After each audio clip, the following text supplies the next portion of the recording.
American president Abraham Lincoln ఓసారి India రావడానికి బయలుదేరాడు. అబ్రహాం తల్లడిగింది, నాన్నా నువ్వు ఇండియా వెళ్తున్నావా? అబ్రహాం అన్నాడు, అవునమ్మా నేను ఇండియా వెళ్తున్నాను. అబ్రహాం, నా కోసం ఇండియా నుండి ఒకటి తీసుకొస్తావా? అబ్రహాం షాక్ అయ్యాడు. తన తల్లి ఇంతకు ముందెప్పుడు ఏమీ అడగలేదు. ఫస్ట్ టైం ఈ రోజు ఏదో తీసుకురమ్మని అడుగుతుంది. అప్పుడు అబ్రహాం అన్నాడు, చెప్పమ్మా నీకేం కావాలో? అప్పుడు ఆ మహాతల్లి ఇలా అంది, అబ్రహాం, రాజస్థాన్ లో మేవాడ్ అనే ఓ ప్రాంతం ఉంటుంది, అక్కడి నుండి ఓ పిడికెడు మట్టి తీసుకొస్తావా అని అడిగింది. అబ్రహాం అది విని ఆశ్చర్యపోయాడు. అబ్రహాం, అది ఓ మహావీరుడు మహారాణా ప్రతాప్ సింగ్ పరిపాలించిన ప్రాంతం.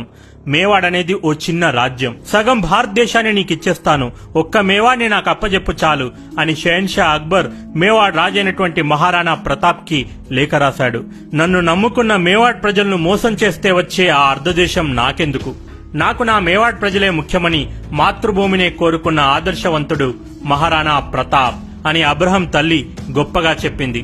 అయితే కొన్ని కారణాల వల్ల లాస్ట్ మినిట్ లో అబ్రహాం పర్యటన రద్దయింది. ఇదేం పిట్టకథ కాదు, బుక్ ఆఫ్ ప్రెసిడెంట్ యుఎస్ఏలో ఈ స్టోరీ రాయబడింది. కావాలంటే మీరు చదవచ్చు.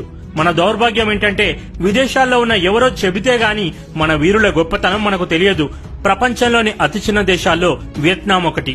చలిచీమలన్నీ కలిసి పెద్ద పామును చంపినట్లు చిన్న దేశమైనటువంటి వియత్నాం అత్యంత బలశాలి అయిన అమెరికాను వియత్నాం వార్లో చిత్తుచిత్తుగా ఓడించింది. అమెరికాపై విజయం తర్వాత వియత్నాం అధ్యక్షుణ్ణి ఓ రిపోర్టర్ ఓ ప్రశ్న అడిగాడు. సార్, ఇప్పటికీ నమ్మలేకపోతున్నాం, అసలు అమెరికాను యుద్ధంలో ఎలా ఓడించారు? ఈ కాన్ఫిడెన్స్ మీకు ఎలా వచ్చింది అని. అప్పుడు వియత్నాం ప్రెసిడెంట్ అన్నాడు, అన్ని దేశాల్లోకెల్లా శక్తిశాలి అయిన అమెరికాను ఓడించడానికి నేను ప్రపంచంలోని గొప్ప గొప్ప రాజుల చరిత్రను చదివాను. అందులో ఇండియాకు చెందిన ఓ మహావీరుడి చరిత్ర నన్నెంతగానో ఇన్స్పైర్ చేసింది అని చెప్పాడు. రిపోర్టర్ అడిగాడు, ఎవరా భారతీయ రాజు? అప్పటి వరకు కుర్చీలో కూర్చున్న వియత్నాం అధ్యక్షుడు ఒక్కసారిగా కుర్చీ నుండి లేచి మేవాడ్ మహారాజు మహారాణా ప్రతాప్ సింగ్ అని చెప్పాడు. మహారాణా గారి పేరు చెప్పేటప్పుడు ఆ అధ్యక్షుడి కళ్లల్లో వీరత్వంతో నిండిన వెలుగు కనిపించింది. ఒకవేళ అలాంటి మహావీరుడు మా దేశంలో జన్మించి ఉంటే మేము ఈ ప్రపంచాన్నే జయించేవాళ్లం అని ఆ అధ్యక్షుడు చెప్పాడు. కొన్ని రోజుల తర్వాత వియత్నాం అధ్యక్షుడు చనిపోయాడు. అతడి సమాధి మీద ఇలా రాసి ఉంది, ఇది మహారాణా ప్రతాప్ యొక్క శిష్యుడిది అని. రీసెంట్ గా వియత్నాం ఫారెన్ మినిస్టర్ ఇండియాకి వచ్చాడు. వారికి మన వాళ్ళు గాంధీ గారి సమాధి చూయించారు, ఎర్రకోట చూయించారు. అప్పుడు ఆ ఫారెన్ మినిస్టర్ అన్నాడు, ఇవన్నీ సరే, మహావీరుడు మహారాణా ప్రతాప్ సింగ్ గారి సమాధి ఎక్కడ? దయచేసి నన్నొక్కసారి అక్కడికి తీసుకెళ్తారా అని అడిగాడు. అప్పుడు ఆ మినిస్టర్ ని ఉదయ్పూర్ లో మహారాణా ప్రతాప్ సమాధి దగ్గరికి తీసుకెళ్లారు. అక్కడి నుండి ఓ పిడికెడు మట్టి తీసుకుని ఆ మినిస్టర్ తన బ్యాగులో వేసుకున్నాడు. అది చూసిన ఓ రిపోర్టర్, ఆ మట్టి ఎందుకు తీసుకున్నారు అని అడిగాడు. ఇది వీరపుత్రుడు మహారాణా ప్రతాప్ పాదం మోపిన పవిత్ర స్థలం. ఈ మట్టిని తీసుకెళ్లి మా దేశంలో కలుపుతా. మా దేశంలో కూడా ఇలాంటి రాజు ప్రేరణతో మహామహా దేశభక్తులు జన్మిస్తారు. మహారాణా ప్రతాప్ ఈ దేశమే కాదు ప్రపంచమే గర్వించదగ్గ రాజు అన్నాడు. అలాంటి మహావీరుడు మహారాణా ప్రతాప్ సింగ్ గారి గురించి ఈ వీడియోలో తెలుసుకుందాం. మహారాణా ప్రతాప్ బాహుబలి శరీరాన్ని చూడగానే శత్రువులు గజగజ వణికిపోయేవారు. 7.5 అడుగుల ఎత్తు, 80 కిలోల కవచం, 10 కిలోల చెప్పులు, 80 కిలోల భల్లెం, 10 కిలోల ఖడ్గం. ఒక్క వేటుతో శత్రువును సగానికి ఊచకొత్త కోసేవాడు. 1540 మే 9 రాజస్థాన్లోని కుంభల్గఢ్ లో ఓ మహావీరుడు జన్మించాడు. తండ్రి పేరు మహారాణా ఉదయ్ సింగ్, తల్లి పేరు జైవంతిభాయ్. జైవంతిభాయ్ మహారాణా ప్రతాప్ తల్లి మాత్రమే కాదు, మొదటి గురువు కూడా. స్వయంగా కుమారునికి ఆ వీరమాత సకల విద్యలు నేర్పించి ప్రవీణుణ్ణి చేసింది. చిన్నప్పటి నుండే ప్రతాప్ లో నాయకత్వ లక్షణాలు కనిపించాయి. స్నేహితులకు ఏ సమస్య వచ్చినా ముందుండి కాపాడేవాడు. అన్యాయం ఎక్కడ జరిగినా తన పిల్ల సేనతో కలిసి అడ్డుకునేవాడు. 17 ఏళ్ల వయసులో ప్రతాప్ వివాహం అజ్బందే కంవర్ తో జరిగింది. శిశుదయ వంశంలో బప్పా రావల్, రాణా కుంభ, రాణా సాంగా వంటి ఎంతో మంది మహావీరులు జన్మించారు. కానీ మహారాణా అని మాత్రం ఒక్క రాణా ప్రతాప్ సింగ్ నే పిలుస్తారు. 1572లో మేవాడ్ రాజు ఉదయ్ సింగ్ మరణించారు. పెద్ద కుమారుడైన రాణా ప్రతాప్ సింగ్ సింహాసనాన్ని అధిష్ఠించాలి. కానీ ఉదయ్ సింగ్ కి చాలా మంది భార్యలున్నారు. అందులో ఒకరు రాణి ధీర్బాయ్. ధీర్బాయ్ ఎలాగైనా తన కొడుకు జగ్మాల్ ని మేవాడ్ రాజు చేయాలనుకుంది. మిగతా రాణులు కూడా వారి వారి కుమారులను గద్దెనెక్కించాలని పావులు కదుపుతున్నారు. ప్రశాంతంగా ఉన్న రాజ్యం ఒక్కసారిగా అల్లకల్లోలమైపోయింది. పరిపాలనాధ్యక్షతను, యోగ్యతను దృష్టిలో పెట్టుకుని సర్దార్లందరూ కలిసి మహారాణా ప్రతాప్ ను మేవాడ్ రాజుగా ఎన్నుకున్నారు. మేవాడ్ స్ట్రాటజికల్లీ చాలా ఇంపార్టెంట్ ప్లేస్. విదేశాల నుండి వస్తువుల ఎగుమతులు దిగుమతుల కోసం అప్పట్లో ఢిల్లీ పాలకులు నానా ఇబ్బందులు పడేవారు. ఎందుకంటే ఢిల్లీ నుండి సముద్ర తీర ప్రాంతాన్ని, ముఖ్యంగా గుజరాత్ రాష్ట్రాన్ని చేరుకోవడానికి మధ్యలో మేవాడ్ అడ్డొస్తుంది. అందుకే మేవాడ్ను మొఘల్ రాజ్యంలో కలుపుకోవాలని మొఘళ్లు తరతరాలుగా ప్రయత్నిస్తున్నారు. అందులో భాగంగా మహారాణా ప్రతాప్ తండ్రి ఉదయ్ సింగ్ పరిపాలనా కాలంలో 1568లో అక్బర్ మేవాడ్పై యుద్ధాన్ని ప్రకటించాడు. హోరాహోరీగా జరిగిన పోరులో అక్బర్ మేవాడ్ రాజ్యంలో ప్రతిష్టాత్మకమైన చిత్తోర్గఢ్ని తన ఆధీనంలోకి తెచ్చుకున్నాడు. ఇప్పుడు మహారాణా ప్రతాప్ మేవాడ్ రాజుగా ఉన్నాడు. అప్పటికే అక్బర్ చాలా మంది రాజ్పుత్ వంశానికి చెందిన రాజులను తన వైపు తిప్పుకున్నాడు. పెద్ద పెద్ద పదవులను, జాగీరులను వారికి ఎరగా వేశాడు. మహామహా వీరులు ఆమేర్ మహారాజు, తోడర్మల్, రాజా జైసింగ్ వంటి దిగ్గజాలు అక్బర్ శిబిరంలో చేరిపోయారు. ఆఖరికి మహారాణా ప్రతాప్ బంధుగణంలో కూడా చాలా మంది అక్బర్ వైపు పార్టీ ఫిరాయించారు. మహారాణా ప్రతాప్ గద్దెనెక్కిన మరుక్షణం నుండి షేన్షా అక్బర్ ఒకరి తర్వాత మరొక రాయబారులను పంపిస్తూనే వచ్చాడు. తోడర్మల్, రాజా మాన్సింగ్, భగవాన్ దాస్, జలాల్ ఖాన్ ఎంతో మంది రాయబారులుగా వచ్చారు. మహారాణా ప్రతాప్, నువ్వు కూడా మాతో కలిసిపో, నీకేం కావాలంటే అది ఇస్తాను, మరికొన్ని రాజ్యాలకు నిన్ను అధిపతిని చేస్తాను, కానీ ఒక్క షరతు, నువ్వు నా సామంతరాజుగా మారిపోవాలి అని ఎన్నోసార్లు అక్బర్ కబురు పంపాడు. అక్బర్ ఒకసారైతే, మహారాణా ప్రతాప్, ఒక్క మేవాడ్ను నాకివ్వు, నా ఆధిపత్యాన్ని స్వీకరించు, నీకు సగం భారతదేశాన్ని ఇస్తాను అని ఆఫర్ ఇచ్చాడు. కానీ మహారాణా ప్రతాప్ మాత్రం కబురు పంపిన ప్రతిసారి సున్నితంగా తిరస్కరించాడు.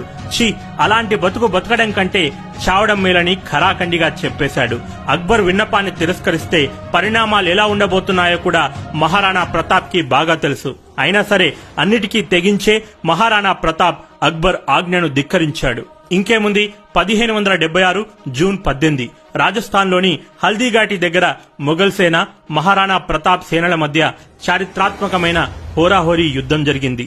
మొఘల్ సేనలకు రాజా మాన్సింగ్ సైన్యాధ్యక్షుడిగా ఉన్నాడు. అక్బర్ స్ట్రాటజీ చూడండి. రాజ్పుత్ని ఓడించడానికి మరో రాజ్పుత్ను పంపించాడు. మొఘల్ సేనల సంఖ్య 10,000, మేవాడ్ సైన్యం 3,400 మంది ఉన్నారు. అంటే 3:1 రేషియో. అయినా సరే మహారాణా ప్రతాప్ వెనక్కి తగ్గలేదు. కథన రంగంలోకి దూకి వీరోచితంగా పోరాడారు.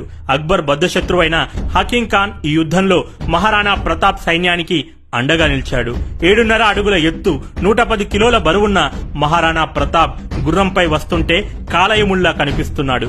హల్దీఘాటి యుద్ధంలో మేవాడ్, భీల్ ఆదివాసీలు కూడా చురుగ్గా పాల్గొన్నారు. తమ బాణాలతో మొఘల్ సేనలకు పట్టపగలే చుక్కలు చూయించారు.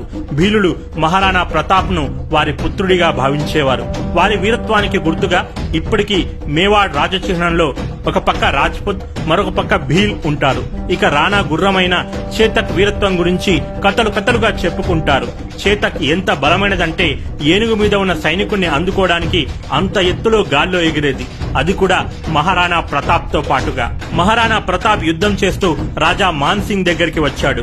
మహారాణా ప్రతాప్ చేతక్ గుర్రంపై ఉన్నాడు. మాన్సింగ్ ఏనుగుపై ఉన్నాడు. చేతక్ అమాంతం పైకెగిరి ఏనుగు తలపై కాళ్లు పెట్టింది. మహారాణా ప్రతాప్ ఒక్క వేటు వేశాడంతే ఏనుగుపై ఉన్న మావటి అక్కడికక్కడే చనిపోయాడు. రాజా మాన్సింగ్ గాయపడి కింద పడిపోయాడు. అయితే అప్పట్లో ఏనుగు తొండానికి కత్తిని కట్టేవారు. దాని దెబ్బకు చేతక్ ఒక కాలు విరిగిపోయింది. అయినా సరే చేతక్ తన స్వామిని మోస్తూ యుద్ధ మైదానంలో పోరాడుతూనే ఉంది. దురదృష్టవశాత్తు మేవాడ్ సేనలు ఓటమికి చేరువయ్యాయి. ఇక ఓటమి తప్పదని మేవాడ్ సర్దార్లు గ్రహించారు. మరోవైపు మహారాణా ప్రతాప్ వీరోచితంగా పోరాడుతూనే ఉన్నాడు. మరి కాసేపైతే తమ ప్రభు ఒంటరివాడవుతాడని గ్రహించిన సర్దార్లు, ప్రభు, ముందు తమరు ఇక్కడ నుండి వెళ్లిపోండి. మీరు ప్రాణాలతో ఉంటే మరో రోజైనా ఈ అక్బర్ ఆటను కట్టించవచ్చు. మీరే లేకపోతే మేవాడ్ ప్రజలు ఏమైపోవాలి ప్రభు అని బలవంతంగా అక్కడి నుండి పంపించారు. తన ప్రభు ప్రాణాలను కాపాడాలని చేతక్ ఎత్తైన పర్వతాలు, వాగు, వంకలు లెక్క చేయకుండా కేవలం 3 కాళ్లతో వేగంగా పరిగెడుతుంది. 20 అడుగుల ఓ వాగుపై నుండి దూకి తన ప్రభు ప్రాణాలను కాపాడి చేతక్ కళ్ళు మూసింది. ఆ తర్వాతి కాలంలో ఆ ప్రదేశంలో చేతక్ స్వామి భక్తికి గుర్తుగా చేతక్ మందిరాన్ని కట్టించారు. మహారాణా ప్రతాప్ దగ్గర ఓ ఏనుగు కూడా ఉండేది. దాని పేరు రామ్ ప్రసాద్. అప్పట్లో ఈ ఏనుగు గురించి కథలుగా చెప్పుకునేవారు. ఓసారి ఆ స్టోరీ అక్బర్ చెవిన పడింది. ఎలాగైనా నాకు ఆ ఏనుగు కావాలని ఆజ్ఞాపించాడు. మావటిలు అతి కష్టం మీద 12 ఏనుగుల సహాయంతో రామ్ ప్రసాద్ ని బంధించారు. ఢిల్లీ తీసుకెళ్లారు. అక్బర్ రామ్ ప్రసాద్ కి పీర్ అని పేరు పెట్టాడు. పీర్కి అన్నీ తినిపించండి, ఎలాగైనా నా ఆధీనంలోకి తీసుకురండి అని అక్బర్ ఆదేశించాడు. కాని రామ్ ప్రసాద్ ఏం తినకుండా ఉపవాసాన్ని మొదలుపెట్టింది. ఆఖరికి మంచినీళ్లు కూడా తాగడం మానేసింది.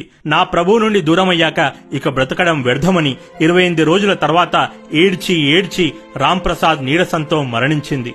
అది తెలిసి అక్బర్, అరే మహారాణా ప్రతాప్ ఏనుగునే లొంగ తీసుకోలేకపోయాను, ఇక మహారాణా ప్రతాప్ నేం లొంగ తీసుకుంటాను అని. అదే జరిగింది.